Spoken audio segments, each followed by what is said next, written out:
Hey everyone, welcome to my channel. My name is Aaron if you're new here, and if you're a current subscriber returning to watch my videos, thank you. I do appreciate it. Today is May 9th, which means it is the 9th installment in the Skywalker saga movie reviews that I've been doing. So it's the 9th film in the series and the last film in the series. So today I am reviewing the film Star Wars Episode 9 Rise of Skywalker. This is also a Steelbook review, so I will quickly be going over that and then we will continue on to the main review. This is the Steelbook for Rise of Skywalker. I think this is my favorite Star Wars Steelbook. I love the color scheme with the red and the blue contrast and the way the characters are and the lightsabers on it. I I just love it. I think it's great. This is the back cover. It's just BB-8. This is the inside. You have a 4K disc, a Blu-ray disc, and then a Blu-ray special features disc. There is some great art on the inside of this. Again, as with these steelbooks, with the art on the inside, I just wish it was a little more vibrant because it's hard to really see what's going on. It's just really dull. Also, because this is a 3-disc set, when you take one of the discs out, you're not going to see much of the background. So yes, this is my favorite steelbook of the 9 Star Wars steelbooks I own. I am so glad this is my last Star Wars review, to be honest. I've had a really, really difficult past 2.5 weeks. I've been running on 3 hours of sleep a night.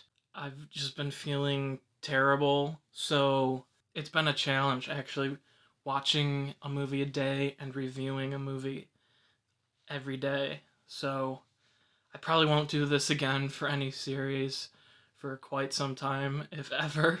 If I decide to do another series like the MCU or Back to the Future or something like that, I'm definitely gonna spread it out. Maybe 2 reviews a week, but not every single day. That was just a bad idea. Alright, so episode 9. I actually like this movie. I know a lot of people didn't, and a lot of people were very upset with the ending, especially the last scene, and I will get to that in this review. For me, I think it's a pretty solid ending to this trilogy. That's not to say it doesn't have its flaws, but I think it's less flawed than The Last Jedi. The Last Jedi is definitely a movie that needs to be watched and is necessary to the setup for this movie, because Snoke gets killed in The Last Jedi, and you have Kylo Ren take over as the Supreme Leader, Supreme Leader. At the very opening of this movie, you get told that Chancellor Palpatine, Emperor Palpatine, Darth Sidious, however you would like to name him, he is somehow alive. So Kylo Ren is freaking out and wants to find him because he wants to wipe him off the board, because Kylo Ren is power hungry and he's the supreme leader and doesn't want anybody else threatening that power. So he goes to find and kill Emperor Palpatine. It sounded so weird. Let me say that again. So he goes to find and kill Emperor Palpatine. Yeah, that's better. He goes and he actually finds him on this planet called Exegol, and that planet is actually really cool. I love the design for it. It's always this dark thunder. It's not raining, but there's fog and thunder and lightning coming from everywhere. I enjoyed it visually. He confronts Palpatine. Palpatine convinces him not to kill him and to bring Rey to him so he can turn her to the dark side. That sets up the movie. There really weren't many moments in this film where I was like, oh, this is so stupid. Can we just go and get on with the story? There were moments like that in The Last Jedi that really stood out. But in The Rise of Skywalker, there weren't many scenes that were unnecessary. But that being said, there were scenes that happened that felt very convenient for the plot and felt very forced. I guess what I mean by that, for example, is like they're being chased across the desert and their speeder explodes and they all fall into this sand, which is basically kind of like quicksand, and it pulls them under and drops them into this tunnel. And in this tunnel is this exact stuff that they've been looking for. They just happen to find like everything they need right in this tunnel that they just randomly got sucked into. Like, there's just things like that throughout the plot that happen that it's not necessarily a bad thing, but in a way it's also kind of lazy, I guess. We get to see more force powers in this movie, even more so than we saw in The Last Jedi. They don't really make sense. Like, it gives you a ton of questions about things, especially the first time you watch it. Like, I remember the first time I watched it, I was sitting in the theater and I was like, what is, like, how does this, like, logically and technically work? So that's just something you kind of have to accept as part of the film. And again, that's not necessarily a bad thing either, but as I pointed out in my last review, the problem with magical themes and elements in fantasy films is that you need to have a very strict set of rules, because if you don't and things just start happening, it just becomes a very convenient plot tool to use. Like, oh, we need to do this. Well, the Force can do this now. Or, oh, we need to have this scene where two people are talking. So now they can visually and apparently physically interact through the Force, even though they're in two separate places. Like, stuff like that. And it just becomes, like I said, a very convenient plot tool. So that's kind of a part that bugged me. The rest of this movie I don't really have a problem with. There's some great scenes involving lightsabers, and as you know, I love lightsabers. It's not just like once or twice near the end. It's like a lot, and I like really enjoy that. The action scenes are, I would say, more well done and more coherent than they were in The Last Jedi. Again, J.J. Abrams directs this film, so it does have that feel, but the tone isn't too inconsistent with The Last Jedi either. Like, if you didn't know these were filmed by two different directors, you probably wouldn't be watching the movies going like, whoa, what is happening? This feels so different.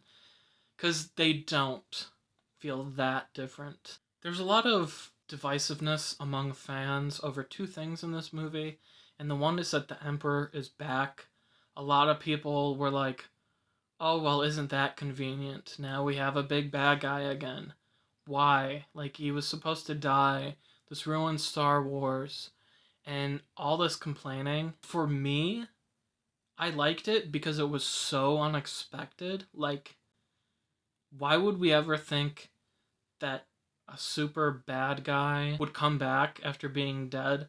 Like, it was the last thing I expected. When it happened, I was like, oh, this is unexpected. It catches people off guard. I think it's a great move for the film, personally. Again, as in every Star Wars movies? As in every Star Wars movie, there are space battles. The ending of this movie has very creative usage of that. It's fun and I enjoyed it. It's pretty intense. It's also more emotionally intense than the past two films, in my opinion. This was a part I'm not sure I liked, but I did like it, but I didn't. Like, it's really weird. I still am not totally sure how I feel about it. The fact that Kylo Ren, his character gets redeemed, I understand it for the story, and it works. And I wasn't mad that it happened, but I was kind of disappointed because for once I would like to see a villain that is a main villain that stays bad, and that the hero finally realizes this character cannot be redeemed. Personally, in real life, I think that there are some people who are past the point of redemption. When you cross over certain lines into evil, and that becomes part of you and part of your character, I don't think there's turning back from that. For films like this, where the bad guy always gets redeemed at the end, it's just like kind of disappointing. Like, I was really hoping Kylo Ren was gonna stay bad and that Rey was gonna have to kill him. Like, I thought that would have made for a really impactful moment in the film. So that's just kind of like a personal gripe I have. John Williams actually makes a cameo appearance in this film. If I remember correctly, he doesn't say anything, but he is on screen for like 2 seconds, which is kind of cool. Then at the very end, this is the problem that people have the most with this movie. Rey goes to the desert on Tatooine, like right where Luke grew up, and she goes and she buries Luke Skywalker's saber and Leia's saber as well. She buries them in the sand, and then she pulls out her own saber and she lights it. And it's a new color, which is cool. It's yellow. We have not seen that in the films, so that was kind of cool. At first I didn't really like it, but it's kind of grown on me, to be honest. But anyhow, there's this random woman, like, walking through this area, which makes no sense because there's, like, no, like, sign of life for, like, 50 miles in any direction. So it's kind of weird. She's like, oh, there hasn't been anyone here in a long time. She's like, who are you? And she's like, oh, I'm Rey. And the old lady is like, Rey who? And then Rey stands there for like this extremely awkward amount of time. She like looks over and there's the Force ghosts of Luke Skywalker and Princess Leia. She then looks back at the old lady and she's like, my name is Rey Skywalker. And then it ends and the music's playing and it's like real dramatic and you hear the Skywalker theme and the Force theme and everything. And I remember being in the theater when that happened and the reactions from people was really interesting. A lot of people did not like it. And there were others who were like, oh, yes, oh my gosh. Like, I don't have a problem with it either way. Like, if it wasn't in the movie, I wouldn't have a problem with it. And the fact that it is, I don't have a problem with it. I understand why a lot of people were mad about it and still are. But again, it's a movie, it's Star Wars, like, let it go, release your anger. Anger leads to the dark side. So finally, that ends this review, and it ends the Skywalker Saga film series review that I've spent the last 9 days working on. I had fun in the beginning, but as it went, it just got more tiring. So, if you stuck with me through all of these reviews, I really do appreciate it. If you're coming across just this review and you are interested in my thoughts on the past 8 films that I just reviewed, you can check out my playlist. I will put a link in the description for this video, or you can just look it up on my channel. What are your thoughts on The Rise of Skywalker? Did you have an issue with the ending where she takes on the name of Skywalker? If you did, or if you have any thoughts, comment below. I would be very interested in hearing your opinions. Also, if you'd give this video a like and subscribe if you haven't already, I would very much appreciate it. My reviews are not usually this long. I've been really trying to have my film reviews down to like 5 to 6 minutes. The reason these are so long is because these films are iconic. There's a lot to talk about in it, and I thought if I was going to review all 9 of these movies, I was going to talk about what I want to talk about, because I'm never going to review these again. Yes, these reviews are, between 11 to 18 minutes, and I do sort of apologize for it, but at the same time I don't, because like I said, I'm only reviewing these once, and I figured I might as well talk about everything I want to talk about. just so you guys know, this is not a normal runtime for most of my reviews. Before I go, I figured I'd mention this because I have some pictures. I actually went and saw this premiere in my city of Buffalo. I drove down there in the snow and in the dark. I went dressed as a character that I created who doesn't have a name. Basically created by just grabbing some stuff in my closet and putting together a costume. I went as a resistance or / rebel fighter. They had a small costume contest.